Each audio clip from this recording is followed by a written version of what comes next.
नमस्कार, आप देख रहे हैं अवध ग्राम्य वार्ता। आज तारुन ब्लॉक के मनिहरवा बाबा स्पोर्ट्स ग्राउंड पर 1600 मीटर की दौड़ प्रतियोगिता का आयोजन किया गया, जिसमें प्रथम पुरस्कार पाने वाले विशाल चौहान को 5000 रुपये नगद व एक 24 इंच की LED टीवी देकर पुरस्कृत किया गया।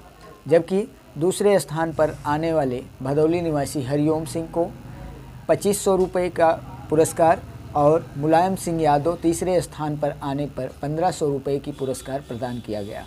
इसके अलावा पावर प्लस LED की तरफ से लगभग 10,000 मूल्य की LED टीवी दी गई। जबकि हौसला बढ़ाने के लिए यहाँ पर इस समय शैलेंद्र सिंह, अश्वनी श्रीवास्तव, प्रधान रामधारी यादव, पंकज तिवारी, नीरज पांडे, अजीज राजा, अजीत सिंह बिक्कू, विवेक तिवारी, कप्तान आदि मौजूद रहे।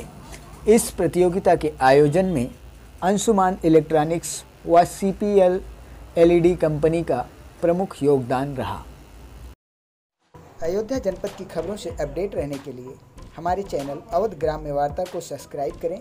हमारी खबरों के बारे में जो भी आपकी राय है वो कमेंट के माध्यम से ज़रूर दें और खबरें पसंद आती हैं तो लाइक और शेयर करें।